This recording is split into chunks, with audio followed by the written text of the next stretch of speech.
This presentation is about 13 slides long, or short, however you want to take that. And it really only touches on the immense collaboration that our Meadow Lake First Nations, MLTC, and various organizations have put forth to support the reopening of our schools in a safe and holistic manner.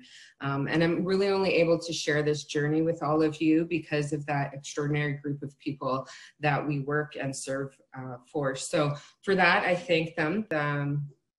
The First Nations Education Administrators Association, so you can send it out to everyone if you wish.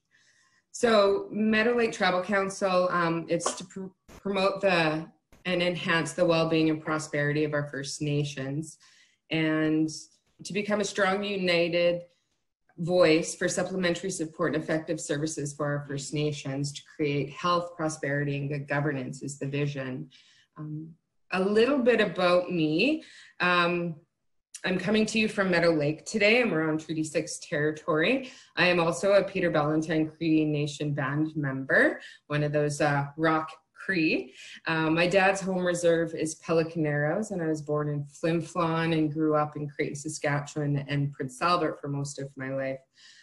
Most of my teaching career for the last 20 years has been either with Meadow Lake First Nations, Meadow Lake Tribal Council, or with Sask Rivers Public School Division in Prince Albert.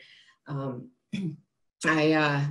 quite blessed to be here and have the opportunity to both work in our schools as it was my first year teaching up in Birch Narrows, and many years later I'm in the position that I am in, and I absolutely adore my job and the work that we do to fight for kids.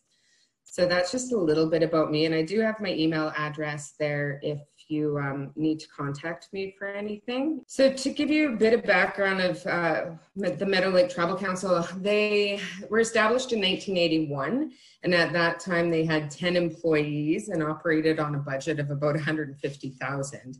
By 2017, it was closer to 200 employees and 50 million, and this past year we were managing a budget of approximately 70 million plus and over 300 employees.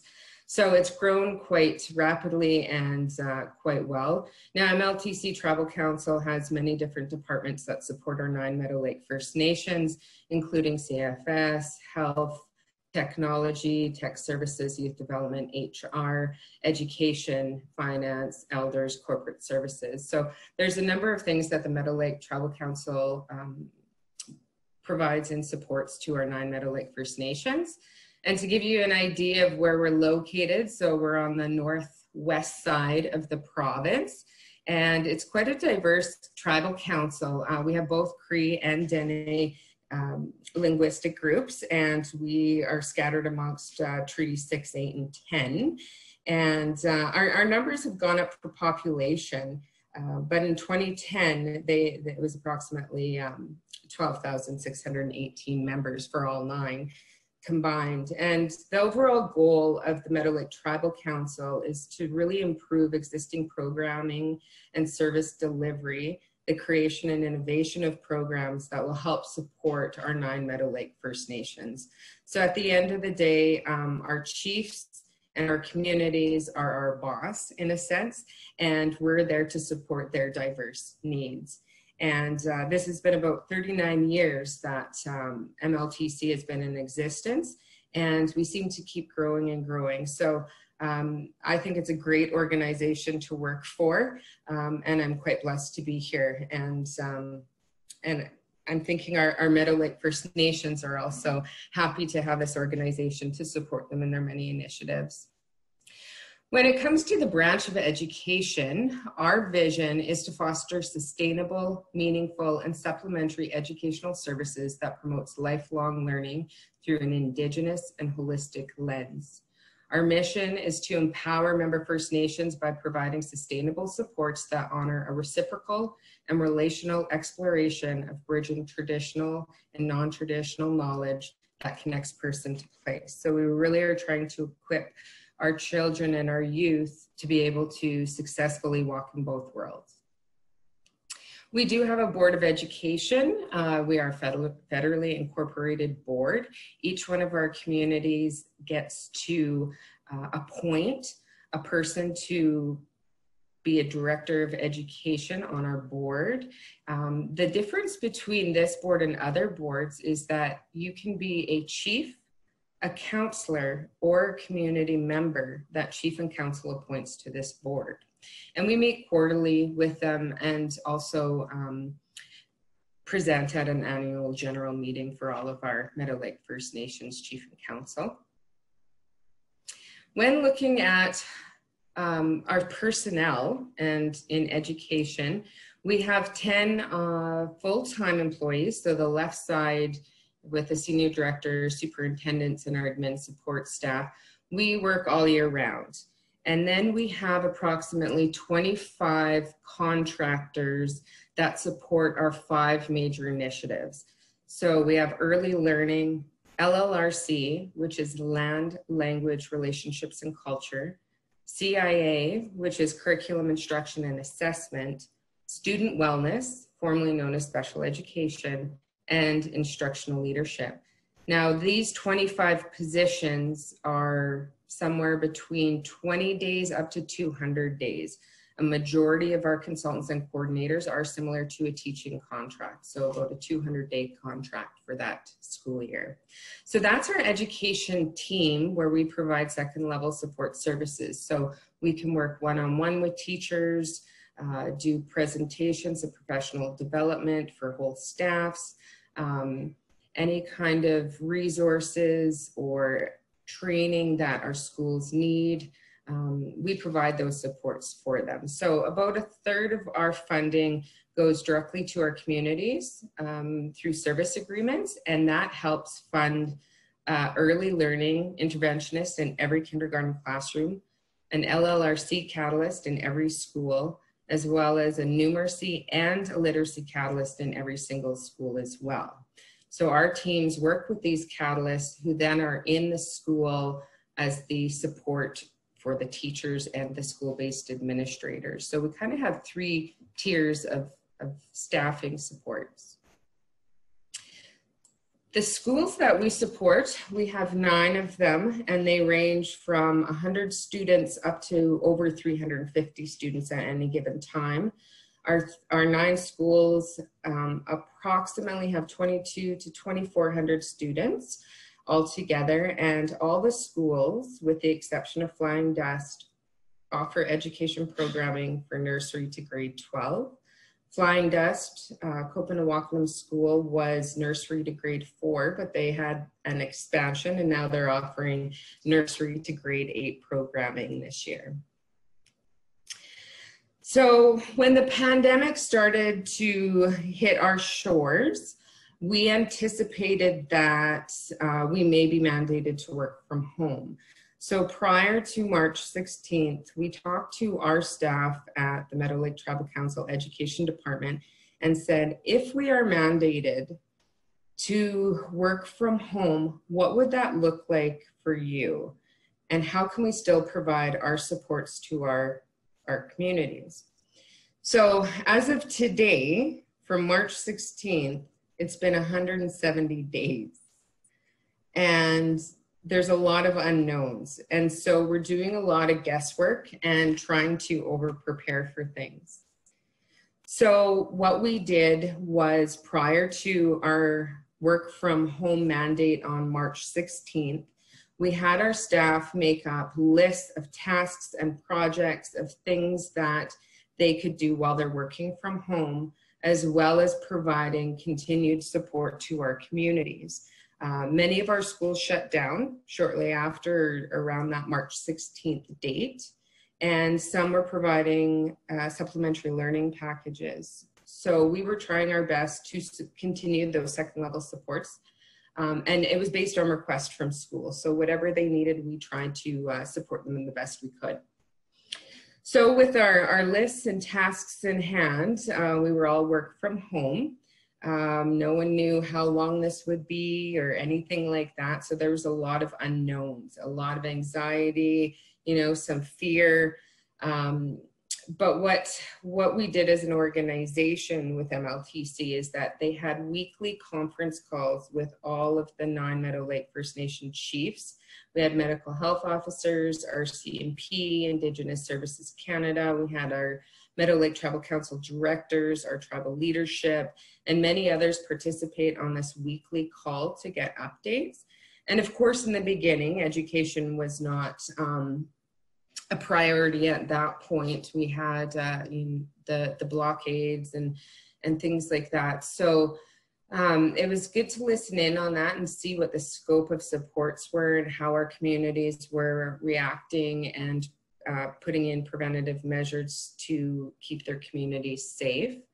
On top of that, in education, we participate in the weekly Ministry of Education conference calls. We had our school-based administrators web into meetings with us even over summer. So although they were on holidays, we kept communication with them. We also had a Google Classroom set up for all of our school-based administrators because we know everybody was inundated with emails with recommendations from every organization you could think of. And so what we did is the Google Classroom, we put as much pertinent information in there for them to utilize. So we have that, and then we have that ongoing as well.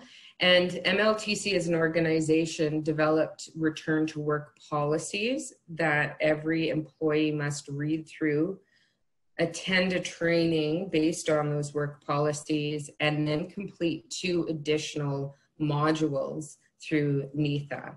So those were some of the things that we've done in the last couple of months. And really in spring, before we left for summer, before most of our staff left for summer and our schools closed, we started preparing for 3 options. And I know these options aren't new. They've been floating around for a while, but what would our fall look like? And we have 3 different options. So the new normal, back to school face-to-face, of course, with the health recommendations in place. The second option would be a blended education type of programming where there would be some face-to-face and some virtual. And then of course, virtual, so full online education programming. So those were kind of the 3 options that we were anticipating. And if you think back to the map of our geography that I showed earlier, we're spread out quite far. And some of our communities are side by side of towns and villages and cities, and some are more remote. Some have had their cases of COVID, and some have never had a case of COVID to this day, knock on wood. So we anticipated that we might have 9 different school plans, 9 different start dates. And so we started to bring in all the information as best we could. And our superintendents, our senior admin team, and I'll give a shout out to Elizabeth Reed, who took this under her wing and really led it, was we developed a return to school reopening document. And I think it's about 70 pages now, but it has those 3 options in this return to work or reopening of schools document. So it's more of a guideline of a living document that will continuously change because we know the recommendations are coming in daily, if not hourly. And so we keep adding to it. And so our school-based administrators have access to this to be able to use as a reference. We have indicated to our communities that the school-based administrators, their health committees or pandemic committees, their chief and council, their leadership need to work together to build a plan that custom fits their community and their needs. So we have 6 so far that out of the 9 who are completely different. We have 9 different start dates for our schools as well. So right now, we have 2 of our communities that are choosing option number 1 and providing the normal back to the new normal face-to-face option. And we have 2 that are going full virtual for the first month or 6 weeks, and then they'll reevaluate. And then we have 2 other ones that are taking the blended approach. So some programming online and some face-to-face in our schools. So we additionally have some meetings with some of our other communities where we'll help support them in developing their own plan.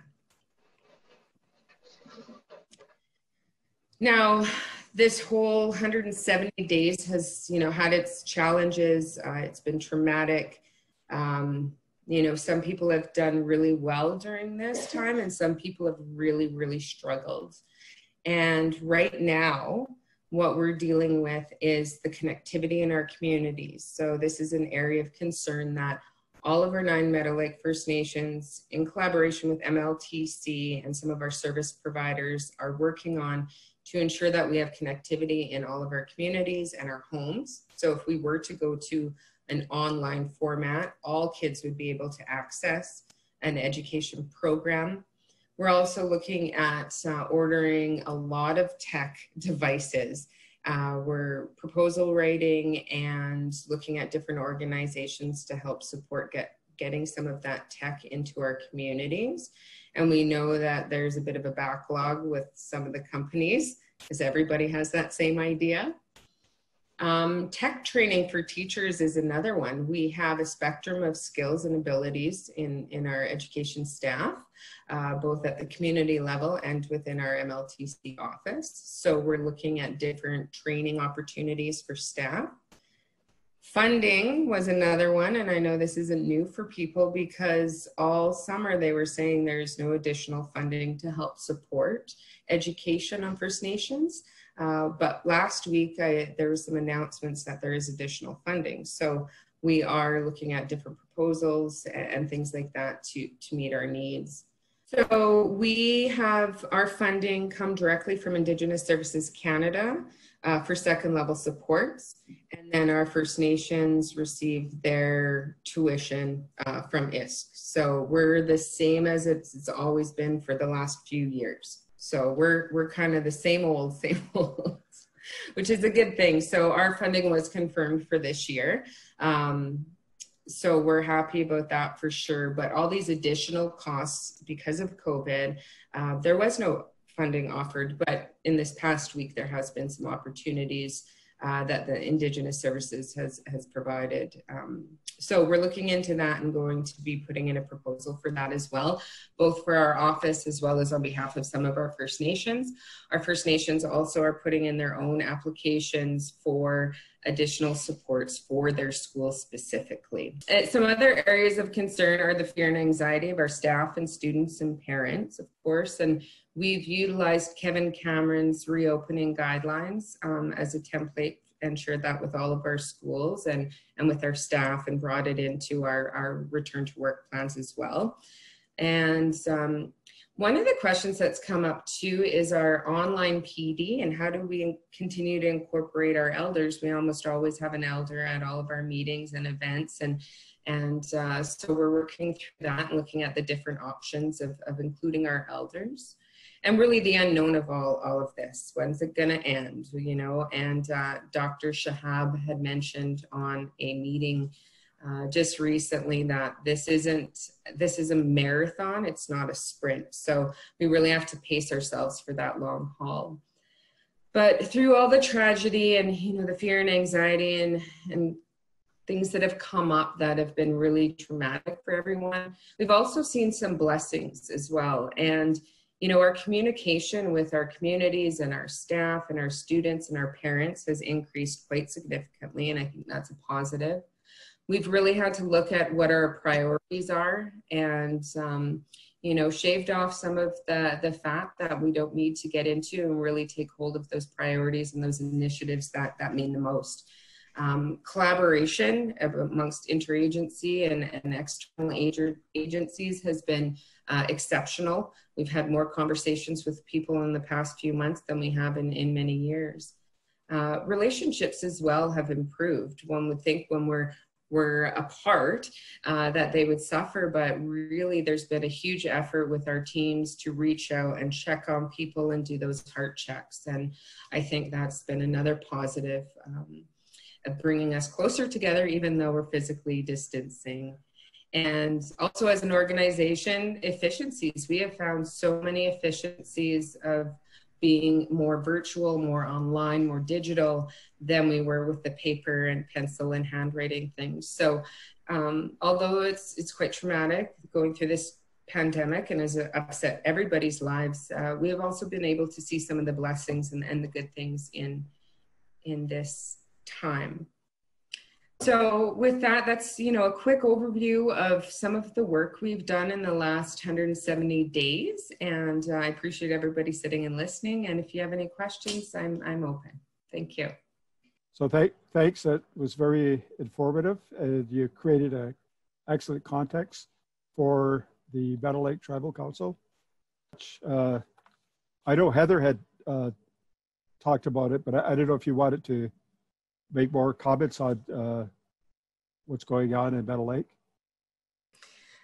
Yeah, we actually have 2 EHOs at MLTC Health who will review our school plans and make further recommendations. And they will also physically come to the building, walk through it, and make further recommendations. So our schools have been really diligent on taking the health recommendations and getting them implemented in their schools. And in fact, in some of them, instead of buying the signs, they're creating and making their own signs, and really taking an active role in implementing all those preventative measures. Some of the issues we are facing is transportation, and ensuring that we have social distancing and proper cleaning in our school vans. Some of our vans and school buses were limited. We were limited before, and so now they've had to increase some of the routes. And just really, how many masks do we need? How do you, how many does a kid need for a day, a teacher for a day, and things like that? And so health has really been helpful for us. They will provide us with all those types of recommendations. They're going into our schools and can offer training and demonstrations on how to wash our hands properly and how to sanitize and things like that. We've also worked with NEAA to provide training for all our custodial and janitorial staff on cleaning specific to COVID-19. And that actually happened this morning via web. So those are just some of the things that we've anticipated as issues and have put in place some measures to support our schools on that. Sharing ideas or tweaking ideas. So it might work in your community, but if we just change it this way, it would work in ours. And I think the collaboration on all of it has been exceptional. The online learning challenges. And I was just going to respond to it by saying we're Google. And so we utilize Google Classroom and Sheets and everything that we can possibly utilize, even on app development. So we're really using Google Classroom for our schools. And then for our meetings, our professional development, we're using WebEx. We bought the subscriptions. Zoom is okay for short meetings and things like that with the free subscription, but we found that WebEx meets our needs best. So those are just some of our suggestions for that online learning, but I mean, it's different for everyone too. So I can't really say what's the best, but I can tell you what we were using for that technology piece. We looked at our staff and them putting their presentations and training online and recording them as well. And so what we did is we wanted to have only a couple things to utilize rather than a whole bunch. And so we were already Google, so we went with that, to continue with that. And we have people who are trained in that. So that's how we're supporting the schools. And then for our staff, we asked them, which one do you prefer? We would like to buy one and learn how to do that really well, then be mediocre at a number of things. So we chose WebEx.